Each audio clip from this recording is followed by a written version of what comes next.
You're listening to the Vent Podcast, where we bring you interviews and stories from around the world of wine and spirits.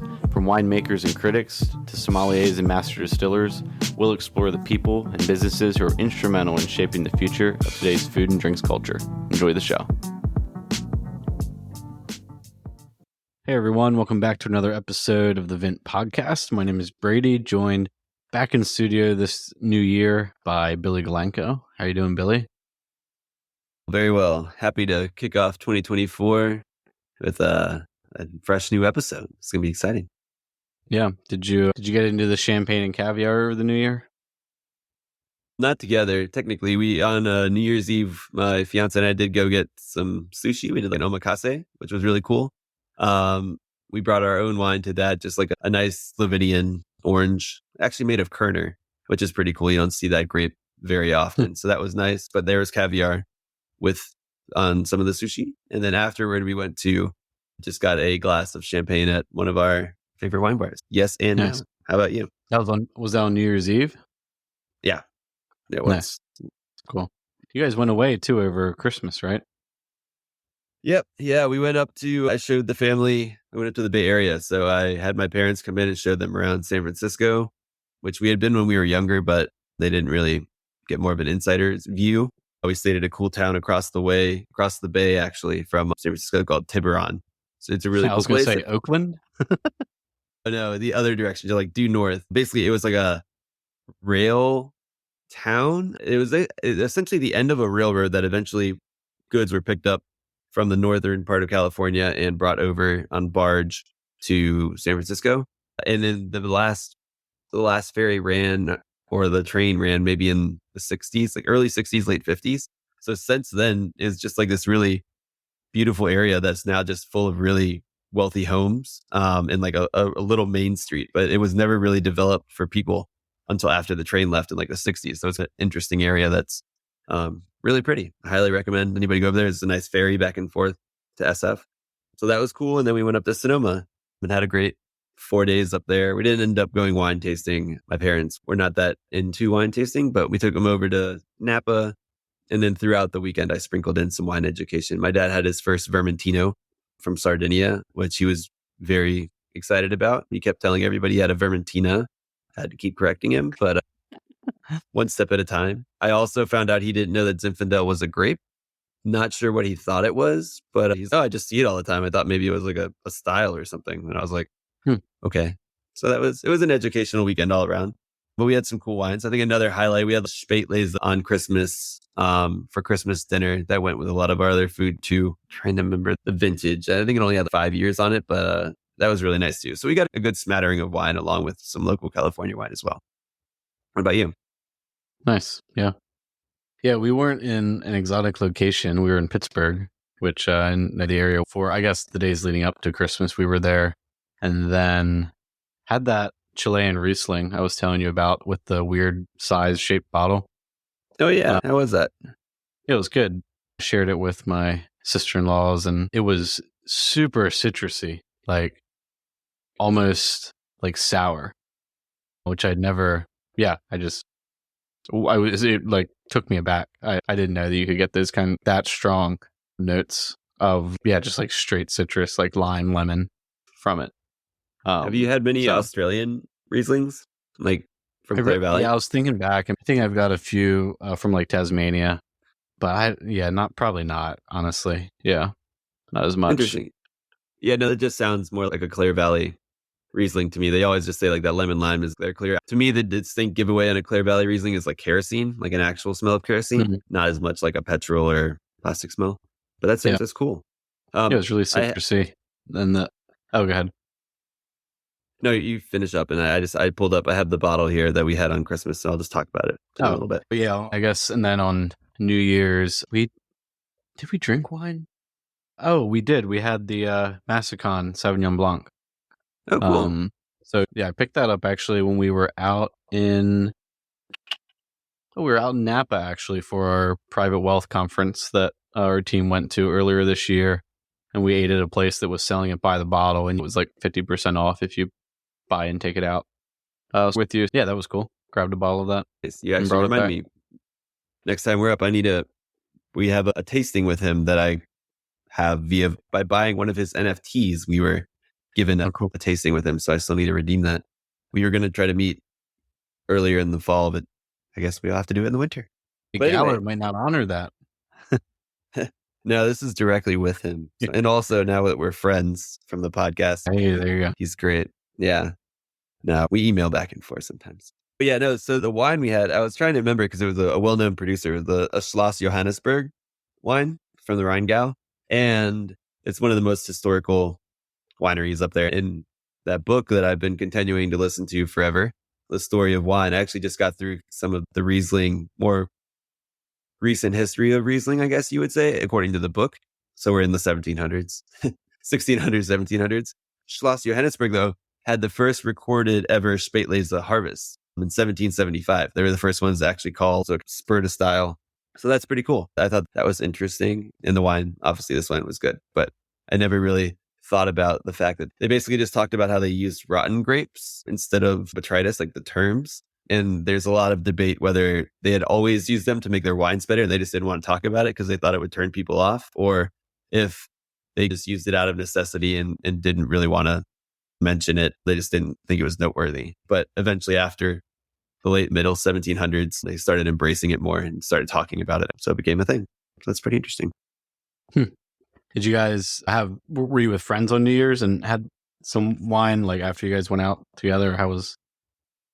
No, we just took it easy. We ended up just going to Covell, which we're going to have Matt Kaner on the podcast in a couple weeks here, who's one of the former owners of Covell, but it's like a local wine bar. It's one of our favorites. The one where basically you go tell them what you want. They give you multiple options to taste and then you pick from there. So they just had a bunch of sparkling there. So we just did a couple glasses and actually went home before midnight and then took it easy. Nice. Yeah. I think we were in bed at 10:45. So nice. No, we made it to midnight, but we just took it easier at home. LA is a little crazy sometimes, especially with the Ubers at that time of night. So we decided not to. Well, now that we're in the new year, I'll say now that we're in the new year, we have a lot to look forward to.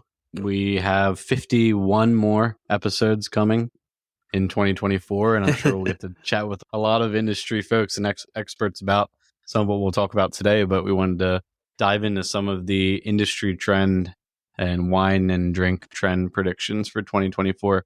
We have a bunch of articles here that we pulled up and wanted to pull a few of the topics out of them and see if we couldn't come up with some of our own and have a conversation about what some of these publications are predicting trends to watch in 2024.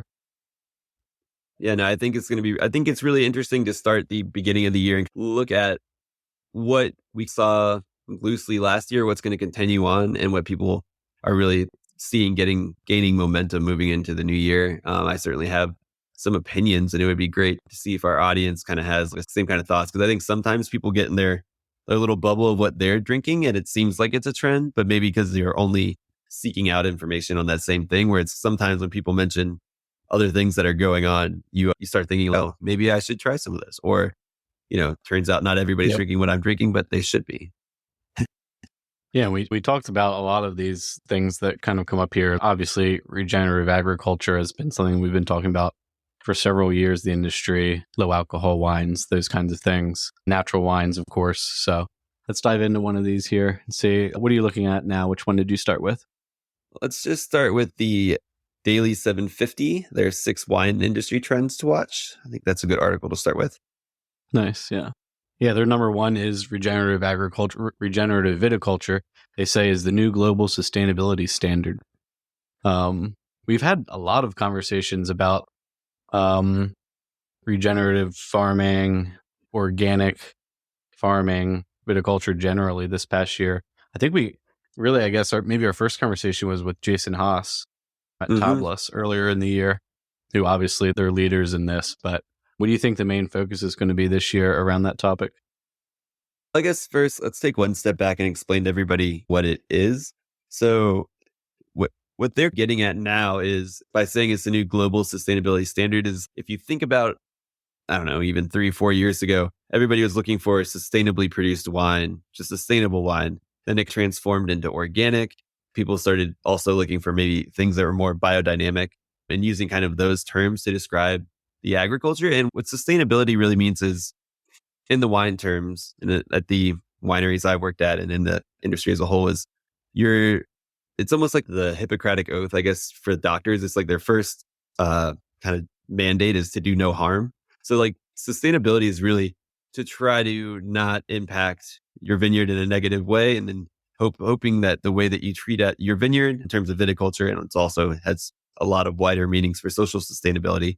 But basically, the first goal is to do no harm. The second goal is try to enhance and bring some elements in to improving your vineyard if possible, but it's not really necessary. And organic is basically doing that, but with non-synthetic items. So the next step beyond that, and biodynamic viticulture practices some of these things as well. So they overlap with regenerative, is like not only, so when you're talking about regenerative, it's not only are you trying to do no harm and maybe something also good comes by it, or you're just trying to treat your vines in a certain way that allow for great yields, but it's also giving back and actually enhancing and improving the soil and the environment around the vineyards. Regenerative is really taking back, and it's easy for a lot of vineyards now because they've been farmed in such a conventional manner for so long, that you're basically making the soil more fertile. You're making it able to hold more water. You're really enhancing the growing environment rather than just not doing any harm anymore, if that makes sense. Yeah, the comment here from the article is working with nature, not against it, which I think captures what you're saying. And I think that some of, I like the regenerative label because it seems to me to be like the broadest and encompassing of the most practices outside of just not putting a chemical on the plants. But yeah, I think some of those practices turn the vineyard and the winery and that and like the estate into a farm, whereas I in the past haven't necessarily thought of a vineyard or a winery estate as a farm. But a lot of these practices actually make it start to feel like that when you talk about integrating livestock and maybe doing less mechanical tilling and things like that. Yeah, just integrating it with the area around the vines. Yeah. Yeah. No, I think an even better term for me is like creating or building an ecosystem.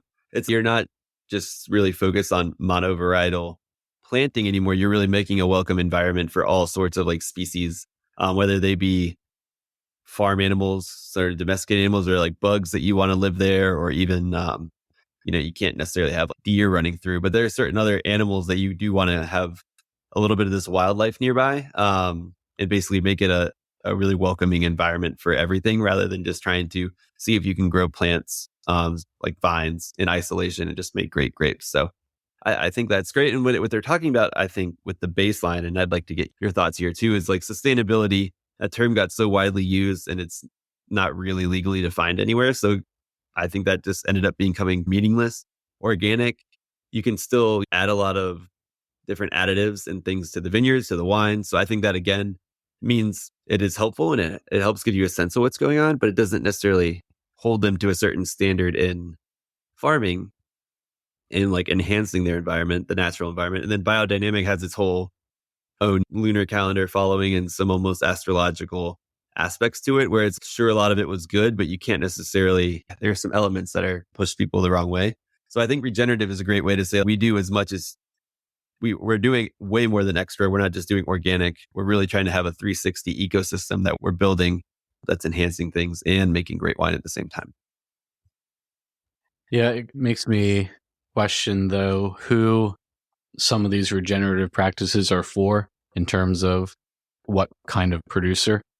Because a lot of these, maybe organic, quote unquote, might be as far as a large producer can go, just like practically in terms of scale with some of these things.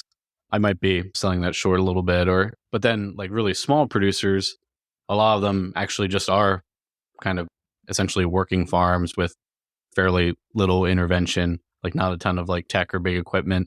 And so is it really just for these sort of middling producers? Yeah, just interesting who this trend is supposed to be targeting.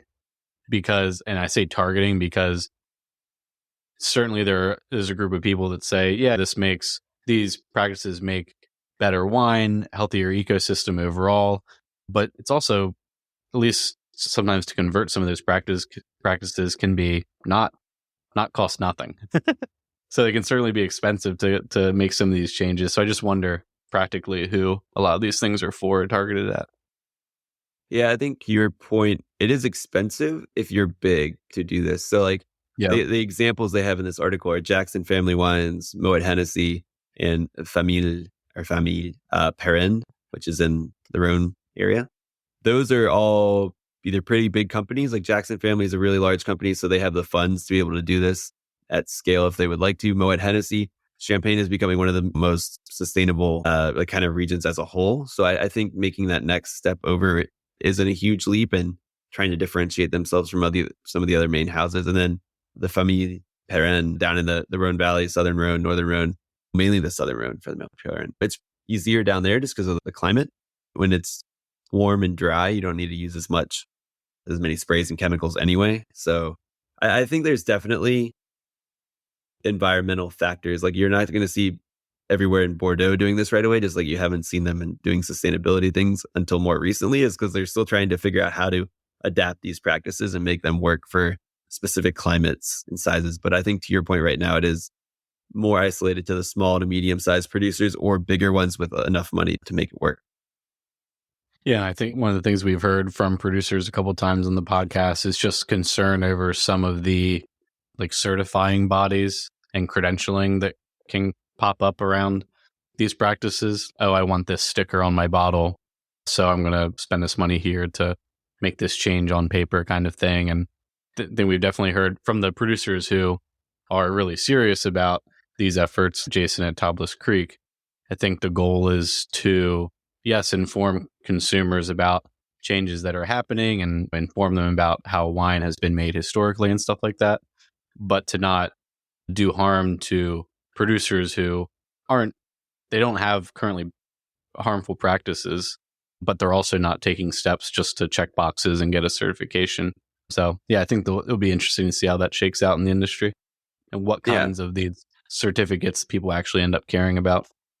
And it looks like here, the one that they mentioned the most is the Regenerative Organic Certified Program, which Tablas is now certified under. It looks like that really just launched in 2023. I think that'll help a lot, and especially if it can be a global thing. It looks like it's US led, but it's a global side of things. So I think that'll be helpful, because I think that is what happened, like we were saying, with sustainability and even organic. Every country, there wasn't really a global standard. There was like Demeter for biodynamic, but there wasn't a real global standard, which allowed everything to become meaningless. But yeah. Which one do you want to jump on next? You pick. I just picked the last one. You pick this one. Okay. Let's do your co-ferments then. In 750, the headline is co-fermentation becomes increasingly common. Why don't you tell listeners what a co-ferment is real quick, and then we'll see how widespread it actually is now and what more common actually means. Well, I will say first, in the beginning of this article, they say Marley is incubating a petite man saying. So I wonder how small he was and what did he sing? But apparently his name was Papa. I can't miss an opportunity to say how small was he and what did he sing? But yeah, no, so this is interesting here because it mentions the article mentions a couple articles that are wines that I have on a fairly regular basis, like Buddy on here. And we actually, before we went to dinner on New Year's Eve, we actually had a Swedish co-ferment, which was mostly apples with some various berries, as well as a little bit of grapes. But I think this is a trend that I really like, and I'd like to get your thoughts. I don't think you saw the other wine I'm about to mention as much, but so remember, like, I think it was last year or maybe the year before, piquettes were such a big thing, and I was really big personally on piquettes. I have seen far fewer piquettes in the market, and I've seen far more co-ferments. So I think, number one, people are more open to it in things that are made from other than grapes. Two, I think it's a transition from the natural wine where people just see cool labels and cool colors, and they're like, if it's a certain alcohol percentage and it looks nice, I'll drink it. And three, I think this is a product of these regions and global warming, or climate change, as you want to say. Some regions becoming marginal for different things. So maybe they're marginal for grapes, but they have these like native fruits that have always grown there really well. And now these worlds are colliding, and they're starting to make some of these things, even as far north as like Sweden, for example. They're growing apples, and maybe they're making these co-ferments and trying to make a little more unique of a beverage. What are your thoughts? Yeah, in the US, we see that in Vermont, We see it in the Carolinas, I believe, too. I think you actually had something like that down in Florida, didn't you? I This don't year? think that was this year, but I don't think those were co-ferments. Was that That was just a weird sparkling Yeah. muscadine. Yeah, it's definitely, even being we're both from Virginia, there are several producers of both cider and wine who have experimented with co-ferments and currently produce them.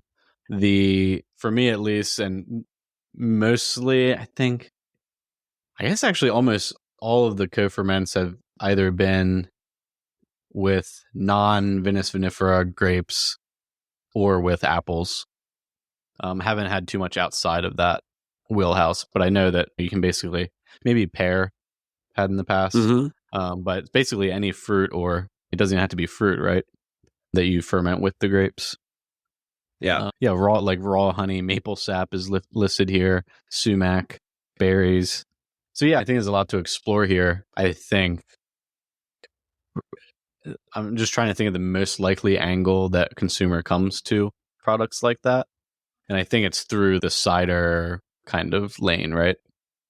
I think there's two lanes.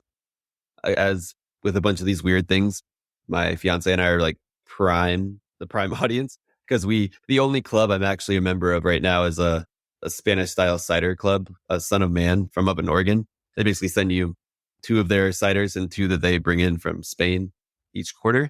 But so it's people who are either into ciders in general, like I drink a bunch of those, I drink pear ciders, and people I think who like the lower alcohol, maybe they've just been introduced to it, but the pet nat style wines, like what these co-ferments, we often get them in place of a pet nat, or if we want something a little bit more interesting or more than one note than like a cider. So I think they're for people who are looking for lower ABV. These tend to be below 10. The one we had this weekend was 5.5, but they tend to be below 10%, and they often have that like bubbles. So it's like you can have this almost wine-like experience with the sparkling without the alcohol that's really coming with maybe a champagne, or the price point really too, because they tend to be very affordable. Yeah, they're prime through the week wines, low alcohol, like you said, affordable, food friendly, especially like some of the sparkling characteristics, and likely a little bit of sugar, right? Like residual sugar, I'd imagine, in a lot of them. Maybe the dry style. What style is more prominent? The dry, like a dry style, or something with some residual sugar? We've I seen guess it mostly depends. dry.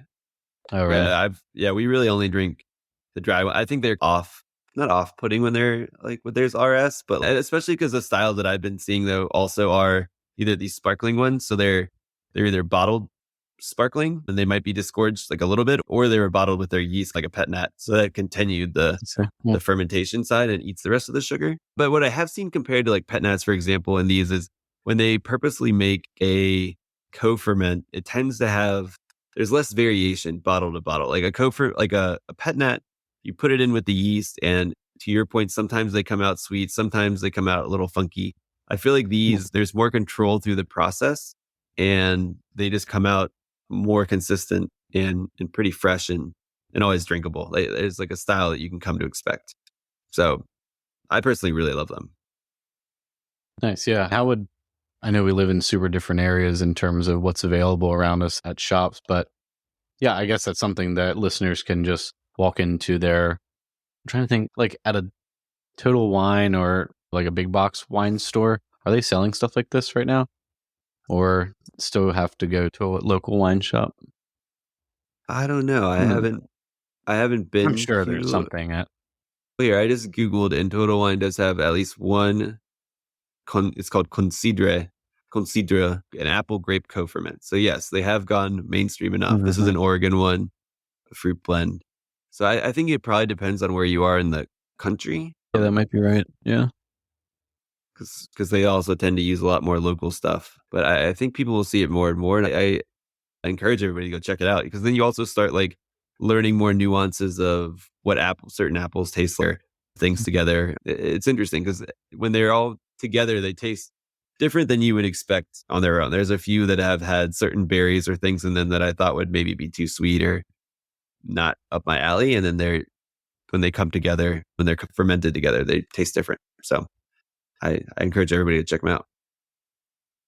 Yeah, it's actually a good segue into the East Coast being on the rise, because this article mentions that a lot of the energy around co-fermentation and other trends is coming from the East Coast.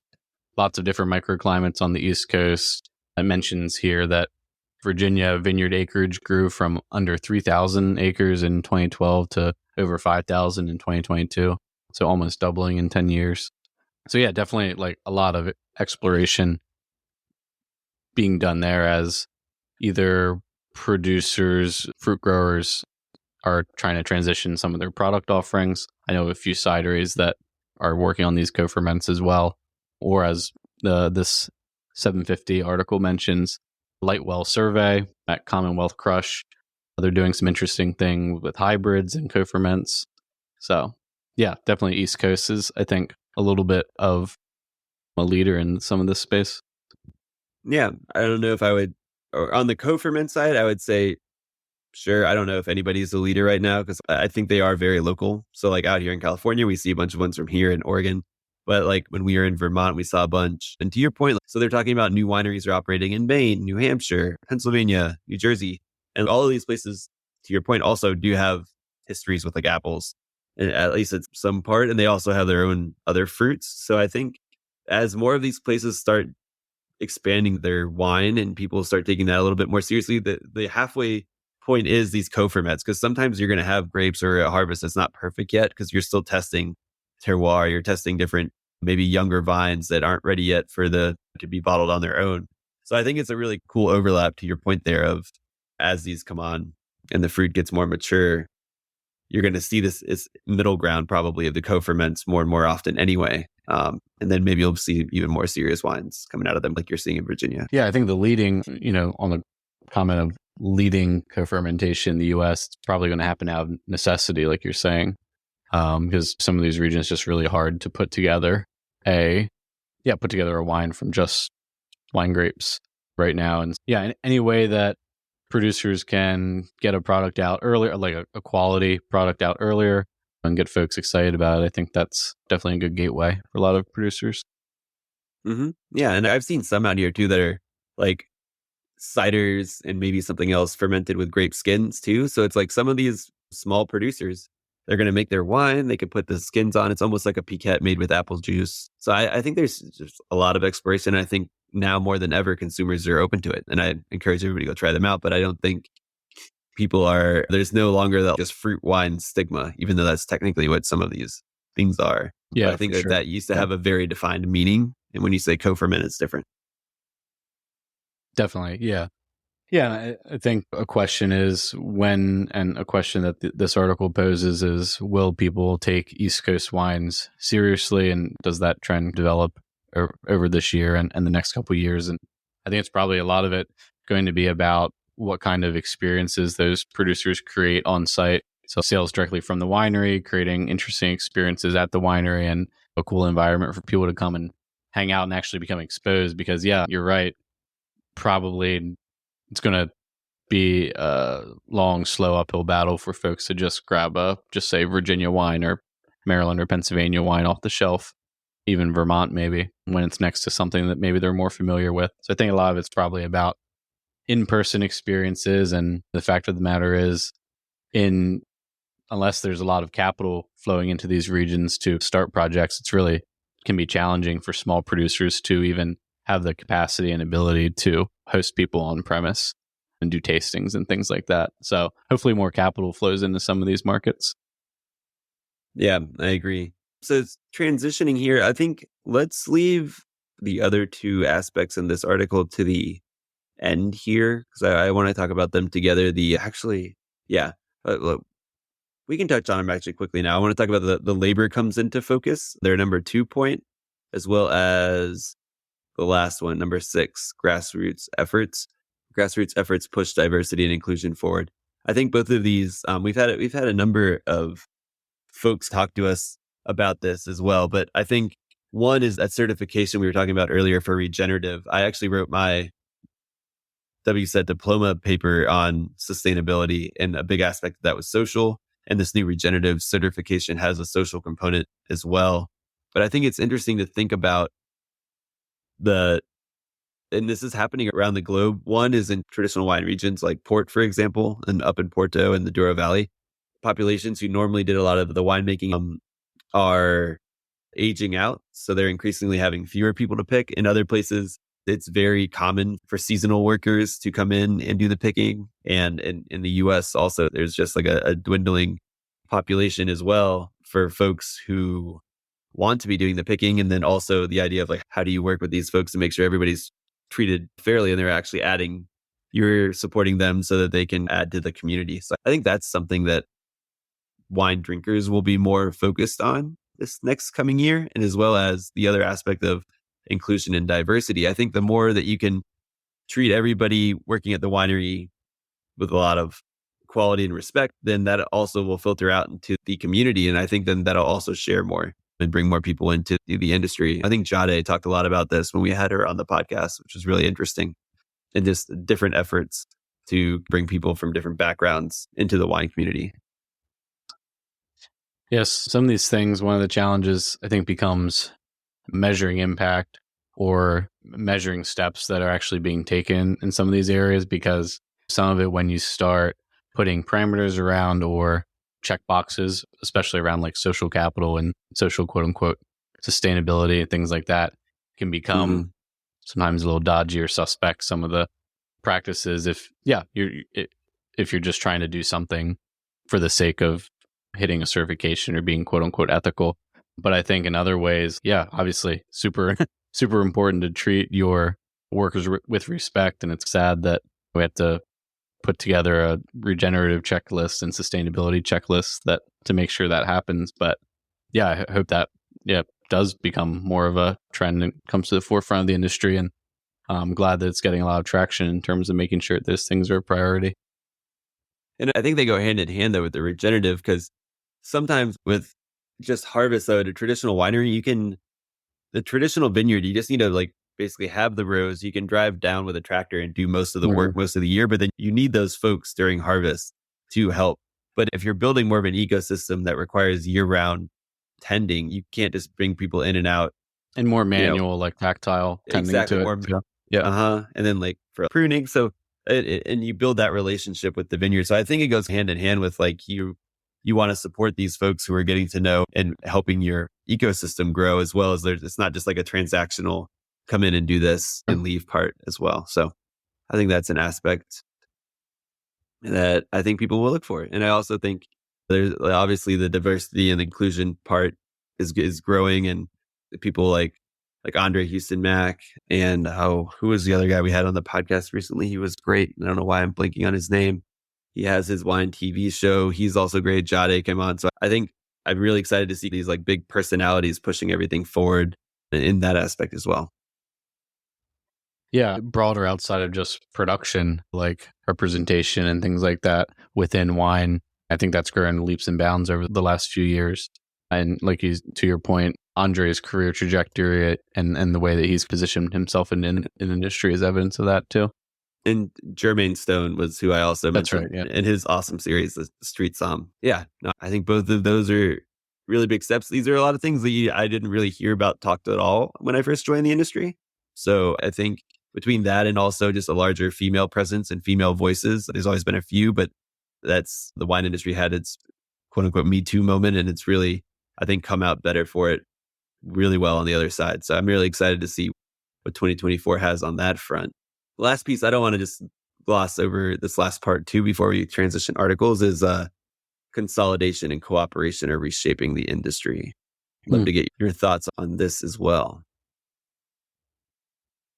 Yeah, the article mentions our friend Dan from Massicon, whose Massicon label got acquired by Ian J. Gallo, who also acquired Rumbauer, which is a very different producer in terms of scale and focus and style of their wines and things like that. And actually, I think one thing that I've been most pleasantly surprised about over this past year and talking with people on the podcast has been how positive some of these merger and acquisition relationships have been, at least in the early stages. And we'll see long term how some of that plays out with these brands. But in the past, I think that felt like a lot of negative stigma around consolidation, merger, acquisition, these kinds of things. And that's maybe one of my biggest takeaways from doing the podcast this year is how positive some of those relationships can be, even with maybe a large conglomerate buying out a small producer. Yeah. Yeah. I think from some of them, we've heard the money, additional money helps a lot. But I think in the grand scheme of things, I would prefer less consolidation and more of these independent people really all forging their own path. But unfortunately, the way the US is set up with the distribution networks and everything, like if you do want to grow and get your wine out there, it's very difficult unless you have these macro distribution agreements with all the different distributors throughout the country. So I think it's a necessary evil for the US. Hopefully, these companies will allow each of these people to continue having their own personalities and farming and doing things the way that they want to make great wine. But yeah, I It's think it's very uncommon to go on your line on some of the barriers, right? Like the distribution piece is a barrier, but also just the like levers that you can use to scale access to capital and like flexible capital is a challenge for a lot of these producers. Would be hard pressed to walk into a small producer with any kind of presence in a particular region here in the US and the answer from them to what's your biggest opportunity. I'm sure they would say that we just can't make enough or bottle enough wine. Like we have the demand. I feel like I've heard that so many times. And at the end of the day, that's like a capital issue, a flexibility issue. And to your point, an issue of just like access to distribution. yeah, yeah. But I will say I won't name names for the sake of privacy. But I think some of these times when producers are acquired, they do want to scale, but then the company encourages them or requires them to scale more than they would otherwise in order to make a profit. It's not just to make the winery happy, it's to help the bottom line of the whole company. So I think that's where you start walking that line of, is it better for the industry overall or is it better? So I think you would find different answers depending on a case, like on a case by case basis and depending on what these KPIs and metrics are. Like our friend Jim at the farm, they're perfectly content at selling their wine, their wine over the phone, a couple hundred cases, and staying in that realm. And I think that's great. I don't think they have any intention of scaling to 100,000 cases a year or anything like that, and which is totally fine if you can find a business model that works.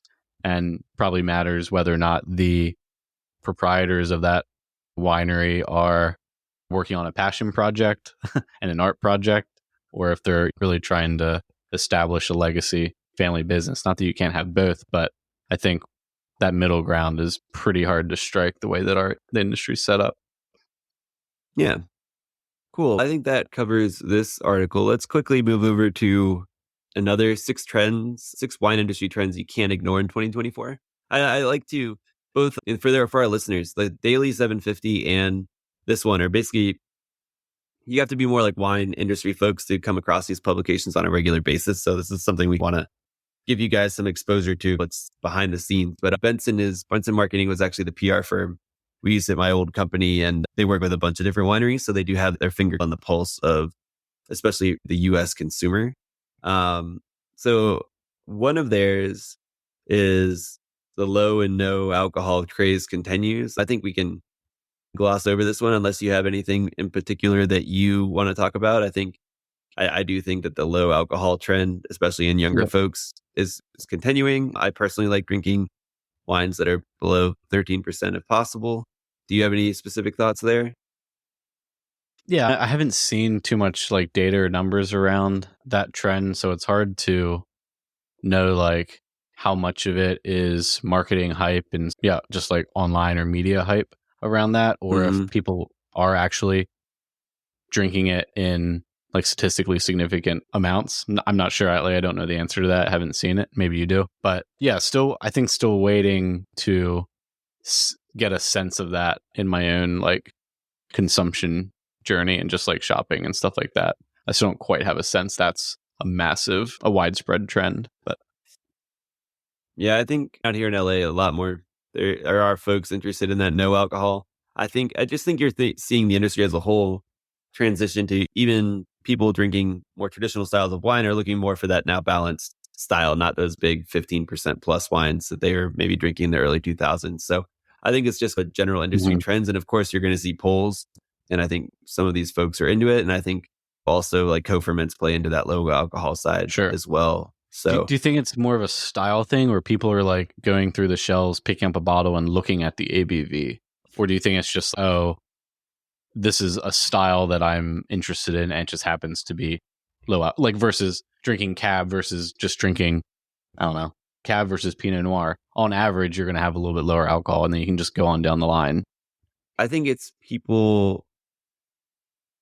I don't know if you're in the wine aisle necessarily. I don't think you're deciding between one bottle and another. But I think if you were out at like a restaurant, or maybe you're in like the fridge cooler area, and maybe you're like grocery store or something, and you're trying to decide between some beers, or maybe, I don't know, what other people drink these days, not ciders, seltzers, kombuchas, and you see something that looks nice, and you also see it's basically the equivalent of the beer that you were also considering. I think it's when you're like thinking across categories rather than Okay.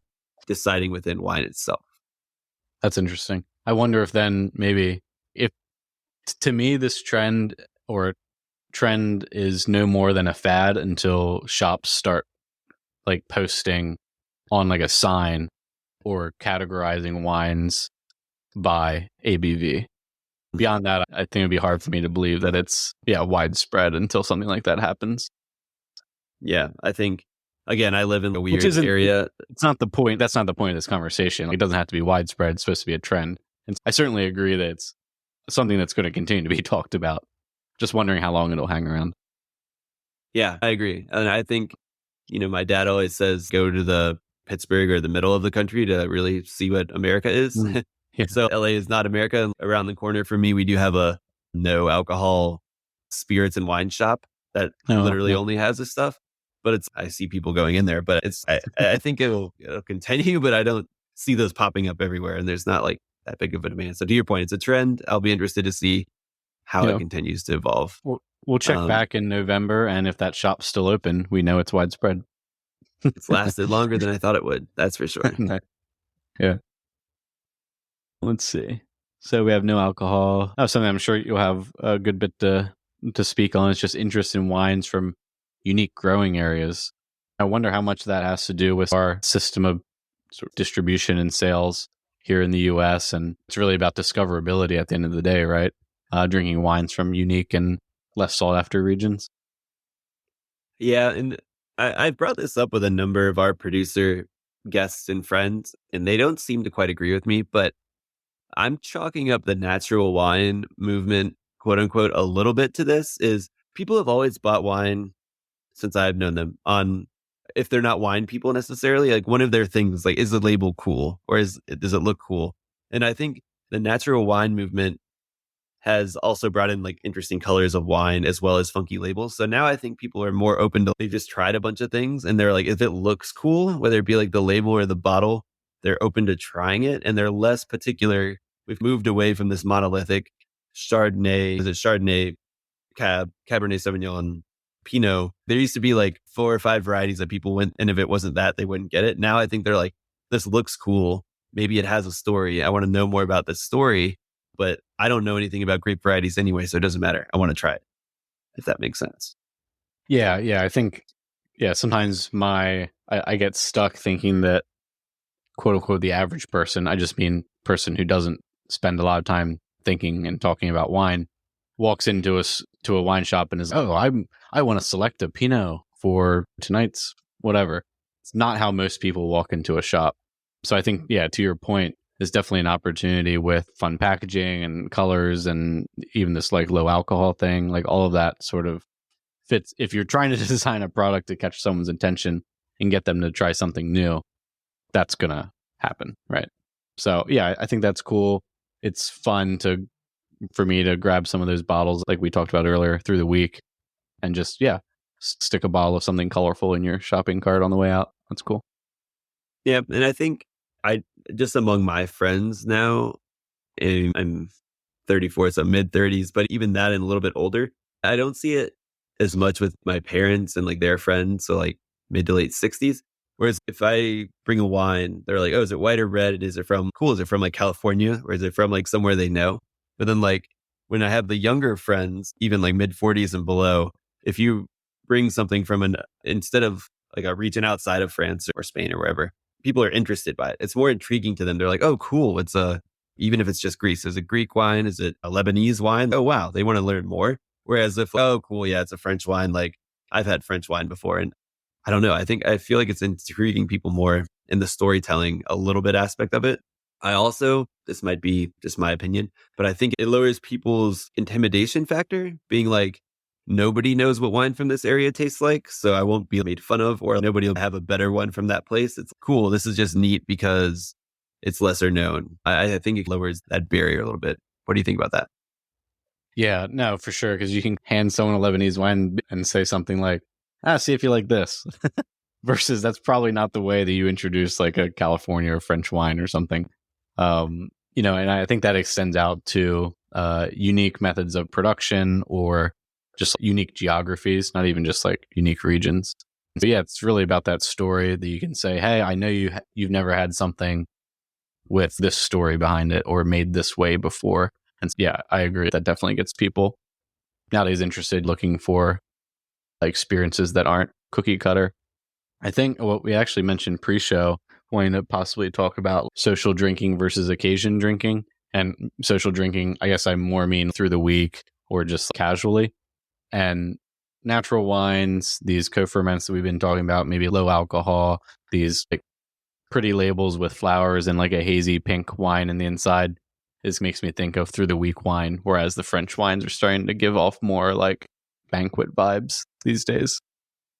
Yeah, I think that's a really good point, especially some of these lesser known ones too. I think it's more it's a weekday, you're out with friends at a wine bar where like the point of the happening is like the conversation and the socializing. It's not necessarily the wine. Whereas like when you're at dinner and you're sitting down, you're thinking about the food, and that people want a very formal wine kind of scenario. I know at least my friends are much more open to a sommelier walking them through wine at a nice meal rather than when we're out at a wine bar. They just want something that tastes good and works with the weather that's going on at that time. Sure. Yeah. 100%. Yeah. Yep. Awesome. Cool. We're almost done here. The next one will be wine cocktails. And then I think that's a lot of the list that for me, wine-based cocktails. I don't know if you've had many recently. I recently had a Negroni Spagliato, which I know is all the fame on TikTok last year, I think, or 2 years ago. I had not seen them on TikTok. I don't really go on TikTok, but I had them when I was in Milan and when I went to Piemonte last year. And I just think they're great and the optimal example of, rather than having all spirits in your Negroni, it's like having that Prosecco really allows you to have a cocktail in the same flavor of the, is it Aperol? But without having all of the alcohol in it. Yeah, I'm definitely, there's two factors that influence my cocktail and maybe like wine cocktail consumption right now. One is I'm really bad at cocktails and I just don't have interest in learning how to make them right now. So I don't make a ton of cocktails at home, whereas I have friends who do. And also right now, my wife is expecting babies in the spring. We're not like drinking a ton when we go out, if we go out at all right now, just because I'm not sitting there with a $18 cocktail alone. Mm-hmm. My cocktail consumption should increase later in 2024. This is definitely something I want to take a look at. There are a few bars nearby where we live that I know are doing really interesting things with cocktails, and I'm sure have several wine cocktails. But I think that's the ideal thing to, when you go out to a restaurant, to pick up off the menu. I think there's great value in cocktails when going out to eat these days. Yeah. And for those cocktail purists out there, a Negroni has Campari. It's Campari, vermouth, and gin. I forgot Aperol. I forgot. It's also orange in my defense, but I know that's like a sin. People would be like, I can't believe you mix those up. Yeah, I drink wine. I'm sorry. But no, I think that mixed with a bunch of the Aperol spritz was a huge craze this year. They're projecting a couple other Aperol spritzes to be big next year. So I think anything with little sparkling wine in it and nice garnishes rather than just pure booze is going to continue. Yeah. So I think it'll be interesting to see. I do see a lot of cocktails also, and this has been going on for 10 plus years now, with sherry and Madeira and stuff as well in them, especially sherry. So I think that's also interesting. The white port, like a white port spritz, has also become popular. I think it's going to be interesting to see how they do them, especially from some of these regions where maybe the traditional way of drinking them is getting less popular.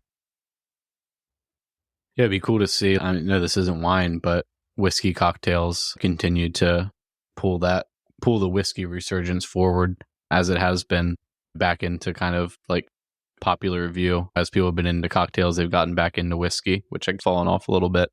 I think that's a good spot to leave things at. We were going to potentially touch on another article, but we went so long on these. I think we're good with just giving people an inside view from these trade articles more. It's interesting to talk through things that you don't really have an audience. Like basically the wine consumer doesn't really read the things that people in the industry read about them. It's like there are all these things about what wine drinkers want, but then they never see them and nobody has an opportunity to ever consider them and think about what they're being targeted with. So I think this is what you care about, right? And consumers are like, no, actually, I don't care about that. You just think I do. Yeah, you guys are all just telling each other we do, and then you keep making it. Yeah. Good. We'll have, like I said, 51 more episodes for listeners to look forward to this year. And yeah, hopefully a lot of great guests. We're always open to suggestions. If you guys either come across producers or writers or anyone else that you'd like us to get in touch with and highlight here on the podcast, we're definitely open to that. I think we have some really cool guests on the docket already. So stay tuned for the rest of the year. Billy, anything else? I was going to say next week we've been trying to coordinate with her for almost a year now. Karen McNeil, the author of the Wine Bible. I'm really excited to finally have her on. There's been a number of different issues that have led for this delay, but we're excited to finally have her. And if anybody hasn't already, check out the Wine Bible. It's it's the book that I recommend everybody who's just trying to learn about wine, because it's very approachable, but at the same time, there's so much detail. You can use it as your resource for a really long time. And it also has a narrative piece in food. So we're really excited to have her on next week as well.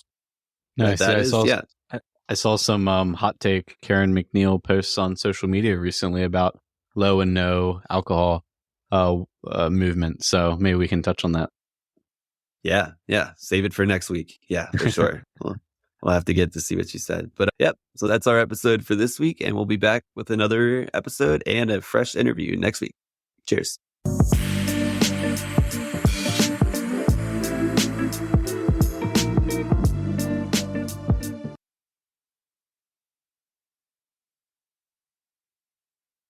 To check out our current offerings and to sign up for the Vint platform, find us at www.vint.co.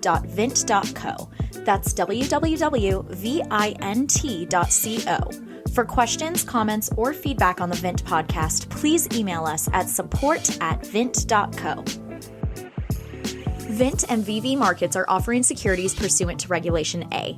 Our offering circular as amended can be found on the SEC website. Past performance is no guarantee of future results. Investments such as those on the Vint platform are speculative and involve substantial risks to consider before investing.